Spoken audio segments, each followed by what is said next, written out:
नमस्कार। जिससे किया था प्यार उसकी लाश देखकर कैसे जिए। करिश्मा ने खुद को फांसी के फंदे पर लटका लिया। आज की जो सच्ची घटना मैं आपको सुनाने जा रहा हूँ, यह सच्ची घटना राजस्थान के नागौर जिला पड़ता है और नागौर जिला के रोल थाना क्षेत्र के अंतर्गत एक छोटा सा गांव पड़ता है रातंगा। रातंगा गांव की यह घटना पूरे राजस्थान को झकझोर कर रख दिया। इस घटना ने पूरे राजस्थान में एक बार फिर प्यार को शर्मसार कर दिया। अपनी ही पति और पत्नी दोनों का प्यार घर वालों को मंजूर नहीं था।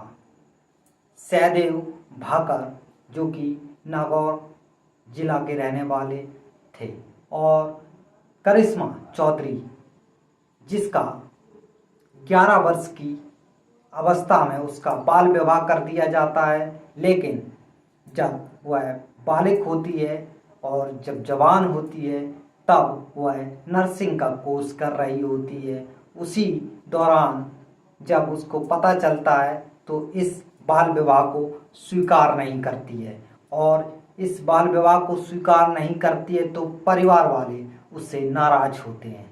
और उसी दौरान जो करिश्मा चौधरी होती है, एक नर्सिंग कॉलेज में कोर्स करने के दौरान उसकी एक शिक्षक होता है सहदेव भाकर, जिसकी मुलाकात उससे होती है और दोनों की मुलाकात प्यार में बदल जाती है।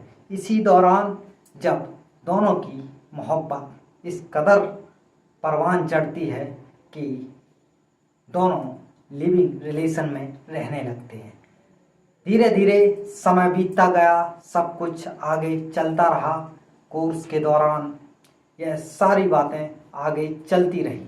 तभी करिश्मा चौधरी और सहदेव भाकर दोनों कोर्ट में जाकर शादी कोर्ट मैरिज करते हैं और उसी दौरान सहदेव भी तलाक की अर्जी लगाता है और दोनों अच्छे तरीके से फैमिली के साथ रहने लगते हैं। लेकिन उनको भी डर रहता है कि फैमिली वाले इस रिश्ते से नाखुश हैं।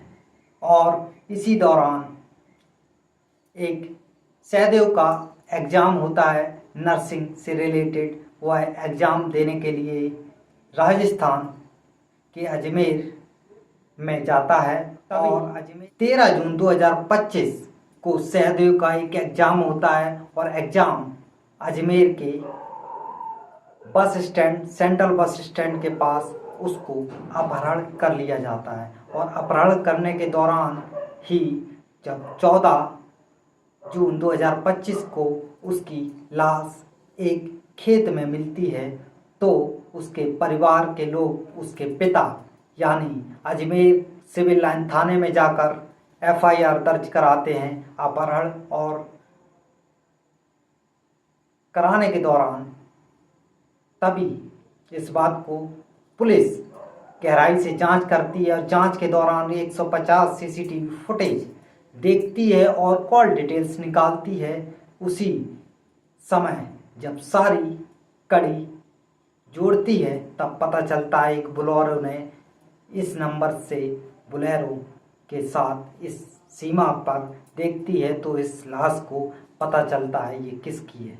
तभी उसी दौरान सारी बातों को समझकर पुलिस ने तुरंत एक चंद्र प्रकाश होता है जो कि उसी का करिश्मा के परिवार के लोग होते हैं और एक होता है उसका चाचा। इन सभी को यह बात पुलिस और मीडिया रिपोर्ट्स के अनुसार, समाचार पत्र माध्यमों के अनुसार मैं इस बात को कह रहा हूँ। और सारी जब पुलिस जांच पड़ताल करती है तभी सहदेव की हत्या कर दी जाती है और सहदेव की हत्या के दौरान करिश्मा टूट जाती है। करिश्मा के टूटने के बाद जब सारी घटना होती है तब करिश्मा कहती थी कि हमने कहा था मुझे सुरक्षा दो, मेरे परिवार को, मुझे दोनों को हानि पहुंचा सकते हैं।